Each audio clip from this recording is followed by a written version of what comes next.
মাছে ভাতে বাঙালি। ভাত খেতে বসলে বাঙালির মাছ না হলেই চলে না। মাছ বলে বাঙালি অনেক সময় চিংড়ি কাঁকড়া এগুলোও খাচ্ছে, জলজ প্রাণী, যেগুলো কিন্তু প্রকৃতপক্ষে মাছ নয়। তাহলে মাছ কি?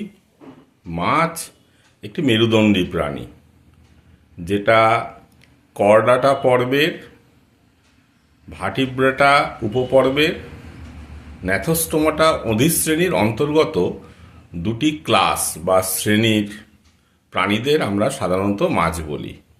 এরা হলো কন্ড্রিকথিস এবং অস্টিকথিস। বাঙালি কেন, যারা মাছ খায়, পৃথিবীর বহু মানুষ মাছ খায়, তারা কিন্তু এই দুটো শ্রেণীর, অর্থাৎ কন্ড্রিকথিস এবং অস্টিকথিস দুটো শ্রেণীর প্রাণীদেরই কিন্তু মাছ বলে খেয়ে থাকে। তাছাড়াও অনেক জলজ জীবকে মানুষ খাদ্য হিসাবে গ্রহণ করে। চিংড়ি, কাঁকড়া, লবস্টার, ঝিনুক, সোনা ব্যাঙ, সেগুলো কিন্তু মাছ নয়, জলজ জীব। একসময় যারা ক্লাসিফিকেশন করতেন, অর্থাৎ জীবজগতের শ্রেণী বিভাগ করতেন, ট্যাক্সোনমিস্ট, তারা মাছকে একটা শ্রেণীর মধ্যে রাখতেন, পিসেস বলে। পরবর্তী সময় সেই পিসেসকে দুটি শ্রেণীতে ভাগ করা হয়। পিসেস বলে আর কোনো শ্রেণী এখন নেই, একটা কন্ড্রিকথিস, একটা অস্টিকথিস। কন্ড্রিকথিসের মধ্যে রয়েছে যেসব মাছগুলো, তাদের মেরুদণ্ড এবং অন্যান্য কঙ্কালের অংশ তৈরি হয় তরুণাস্থি দিয়ে। তরুণাস্থি কোনগুলো? এই যে আমাদের যেমন নাকের ডগা, কান, যেটা বহিঃকর্ণ, বাইরে থেকে আমরা দেখতে পাচ্ছি, সেগুলো হচ্ছে তরুণাস্থি দিয়ে তৈরি, অর্থাৎ নরম হাড় এক কথায়। কিন্তু এগুলো অ্যাকচুয়ালি অস্থি নয়, এগুলো এক ধরনের যোগ কলা, যেটা একটু নরম হবে। তো সেরকম নরম তরুণাস্থি দিয়ে এদের কঙ্কালটা তৈরি হয় কন্ড্রিকথিসের। আর অস্টিকথিসের ক্ষেত্রে এদের মূলত অস্থি এবং সঙ্গে অল্প তরুণাস্থি মিলে এদের কঙ্কাল তৈরি হবে।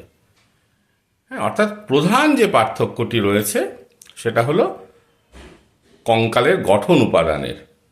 কন্ড্রিকথিসের ক্ষেত্রে তরুণাস্থি বা কার্টিলেজ, অস্থির ক্ষেত্রে অস্থি, বা অস্টিকথিসের ক্ষেত্রে অস্থি বা বোনস দিয়ে এটা তৈরি হচ্ছে। এছাড়াও কিন্তু এই দুটো শ্রেণীর মাছের কিন্তু অনেক তফাৎ আছে। যেমন কন্ড্রিকথিসের কোনো কানকো থাকে না, বাইরে থেকেই ফুলকা ছিদ্রগুলো দেখা যায়। অস্টিকথিসের ক্ষেত্রে কানকো থাকে, মানে কানকো দিয়ে ফুলকাগুলো ঢেকে রাখা হয়।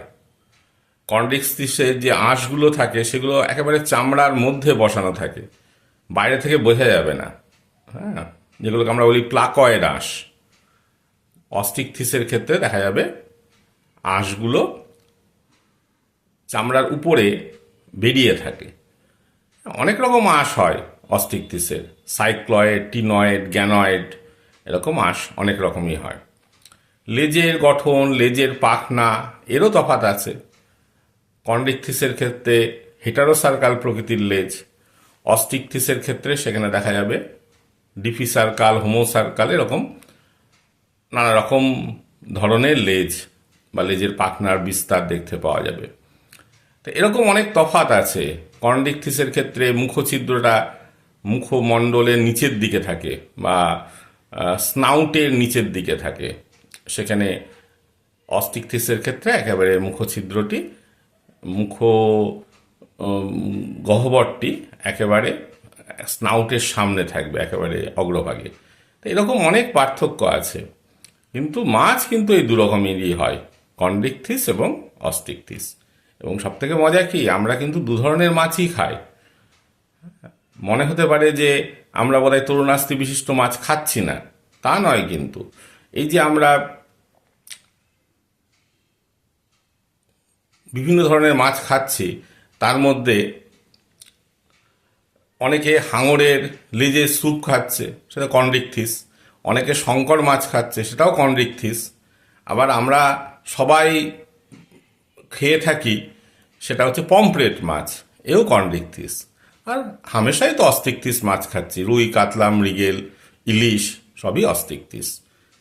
সুতরাং মাছ কিন্তু দু রকমের হচ্ছে, যেগুলো বাঙালি কেন সারা পৃথিবীর মানুষই বিভিন্নভাবে গ্রহণ করছে খাদ্য হিসাবে।